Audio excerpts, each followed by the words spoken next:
Hello दोस्तों, नमस्कार। कैसे हैं आप लोग? आपके अपने चैनल पे आप सभी लोगों का एक बार स्वागत है।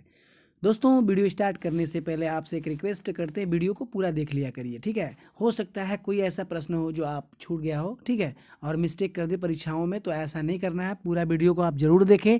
सब्सक्राइब लाइक ना करें, हमें कोई टेंशन नहीं है, लेकिन आप पूरा वीडियो देखिए, ठीक है। इसमें हो सकता है कुछ ऐसा मैटर हो जो आप नहीं जानते हो, या फिर जानते हो तो बहुत ही अच्छी बात है, ठीक है। चलो संधि की बात करते हैं। तो ये संधि में पढ़ेंगे संस्कृत की, ठीक है। किसकी पढ़ेंगे? ये संस्कृत की पढ़ेंगे संधियाँ। और इस संस्कृत की जो संधि पढ़ेंगे, इससे क्वेश्चन क्या आता है, यही चीज़ आपको देखना है, ठीक है। क्या आता है तो देखो, संधि की बात करते हैं तो सबसे पहले पढ़ेंगे हम स्वर संधि, ठीक है। ये स्वर संधि पढ़ेंगे।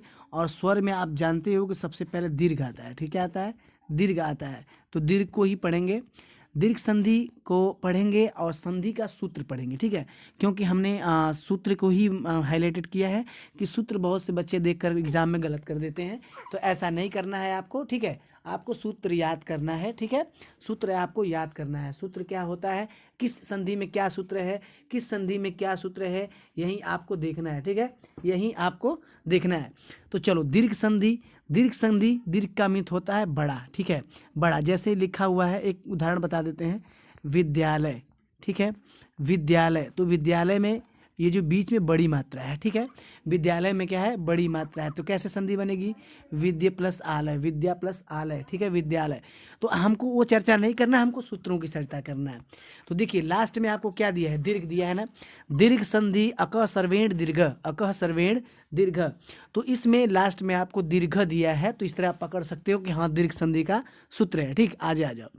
गुण संधि की बात करते हैं तो जैसे रमेश, ठीक, महेश, ठीक, महेश जैसे शब्द आ जाएंगे तो ये क्या हो जाएगा आपका, ये गुण संधि हो जाएगा।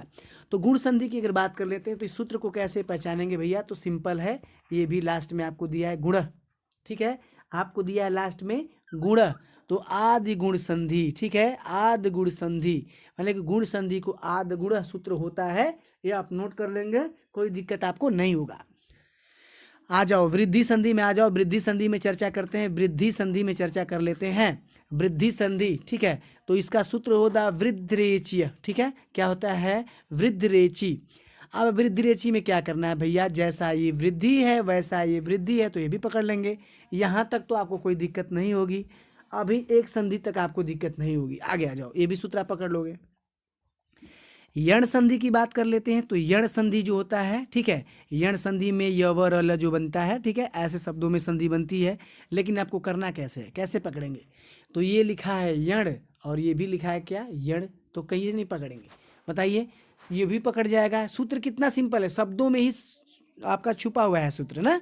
शब्दों में ही आपके संस्कृत के जो ये संधि के जो शब्द हैं, जो संधि है, उसी में शब्द आपके छुपे हुए हैं, ठीक। तो पकड़ लोगे आप, कोई दिक्कत नहीं होगा। चलो आ जाओ, आगे पढ़ लेते हैं अयादि संधि। अयादि संधि की बात कर लेते हैं। अयादि, अय, ठीक। तो ये वाला जो आप देख रहे हो यस की तरह बना है, इसको क्या बोलेंगे? अय बनेंगे, ठीक है, अ बोलते हैं, ठीक, अ बोलते हैं। तो अय बोलेंगे। तो यहाँ पे क्या दिया है? अया, अया दिया है, तो ये क्या हो जाएगा? अय हो जाएगा। एक तो यही फार्मूला आप समझ लीजिए कि बीच में, जिस संधि के बीच में क्या लगता है, सूत्र में, सूत्र में लगता है ना। तो जिस संधि के सूत्र में यस वाला लग गया तो वो कौन सी हो जाएगी? अयादि संधि। पकड़ने का तरीका, किसी संधि के सूत्र में आपको ये वाला नहीं मिलेगा जो इसमें लगा हुआ है ना। तो ये पकड़ लेंगे कि ये कहीं में लगा है। संधि करेंगे तो आपको पर रूप मिलेगा, लेकिन इसमें नहीं मिलेगा। तो इस तरह एक फार्मूला तो यही हो गया। और एक फार्मूला दो दो य, क्या है? दो दो य, ठीक। दो दो क्या है आपके? य है। तो ये भी कर लीजिएगा, दो व और दो य, ठीक। तो ये भी पकड़ लेंगे। आगे आ जाइए। अब मैंने आठ संधि की बात की है कि स्वर संधि में 8 संधियां संस्कृत में होती हैं ना। कितनी होती है? 8 संधियां होती हैं। तो कैसे? आ जाइए, बात कर लेते हैं। देखिए, बात करते हैं पूर्व संधि, पूर्व रूप संधि, ठीक है। तो पूर्व रूप संधि कैसे याद करेंगे, ठीक है। तो देखिए, आप एक चीज़, क्वेश्चन क्या होता है कि बच्चे गलत करते हैं, ठीक। कैसे गलत करते हैं मैं आपको बताता हूँ। इसमें का इसमें कर देते हैं और इसमें का इसमें कर देते हैं। कि पर रूप था तो एंग पदांती था, कि पूर्व रूप था तो एंगी पर रूपम था, ठीक है। तो ये आपको नहीं करना है। सीधे सीधे मैं आपको एक ट्रिक बताता हूँ, आप पकड़ ले। एक का पकड़ लीजिए तो दोनों पकड़ा जाएगा। जैसे हमने क्या बोला, ये देखिए दोनों संधि में मिस्टेक है, इसमें भी और इसमें भी दोनों मिस्टेक है। कैसे क्लियर करेंगे? तो क्लियर करने का सबसे अच्छा फंडा है, देखिए पररूप लिखा है ना, पररूप, तो इसमें भी क्या लिखा है? पररूप लिखा है। ठीक, इसमें क्या लिखा है? पररूप लिखा है। पररूप संधि में सीधे सीधे आप आ जाएंगे, पररूप संधि में सीधे सीधे आप आएंगे तो यहाँ पे पररूप मिलेगा, तो यहाँ पे भी क्या मिलेगा? पररूप। तो बताइए पररूप संधि में सूत्र आप पकड़ लिए कि नहीं पकड़ लिए? बताइए। सभी लोग क्वेश्चन गलती करते हैं। क्या इसमें एंगा लिखा है, इसमें एंगी लिखा है? इससे क्या मतलब है? जब हमको पररूप संधि में आपका लास्ट मिल ही जा रहा है तो बात खत्म हो गया। आज जब इतना आप पकड़ लेते हैं तो सीधा सीधा पूर्व रूप की बात फंसता है। ठीक है, कि पूर्व रूप में क्या होगा ना, पूर्व रूप में क्या होगा? तो पूर्व रूप की बात कर लेते हैं। तो पूर्व में आप इसको याद कर लीजिएगा। किसको याद कर लेंगे? आप इसको याद करिए, पद को याद कर लीजिए। ठीक है, पद। ठीक है, पद के याद के लिए। क्यों पद? कैसे याद करेंगे मैं बता देता हूँ। तो ये पूर्व कर लीजिए। क्या करना है आपको? पूर्व। ठीक है, यहाँ तो फिर से एक बार समझा देते हैं।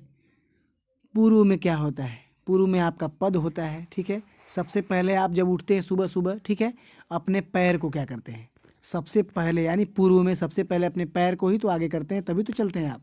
ठीक, तो आप सबसे पहले अपने पैर को चलाते हैं, अपने पद, पद मीन्स होता है पैर। ठीक, पद, पद मीन्स होता है पैर, और पद मीन्स होता है उपाधि। ठीक है, दोनों बात नोट करें। तो पूर्व से आप कर लेंगे मैच पद।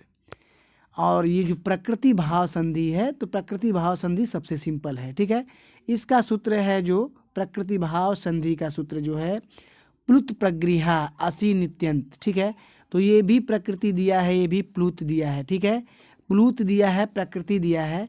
ठीक, तो आप सिंपल से याद करते हैं कि जिसमें भी क्या है प वाला साउंड आ रहा है, इसमें भी क्या आ रहा है? प वाला साउंड आ रहा है। बस तो कर लेंगे, याद हो जाएगा। तो ये कुछ बेसिक ट्रिक्स ही दीर्घ संधि की और सभी संधियों की मैं ट्रिक आपको लेकर आता हूँ। स्वर संधि का ट्रिक पूरा हो रहा है, 8 संधियाँ हैं। ठीक है, और इसकी मैं अलग से वीडियो आपको संधि करना बता देंगे। कुछ पहले सूत्र याद करवा देते हैं, उसके बाद ये सब। ठीक है, वीडियो अच्छा लगता है लाइक सब्सक्राइब शेयर कर लीजिए। अगली वीडियो में थैंक यू।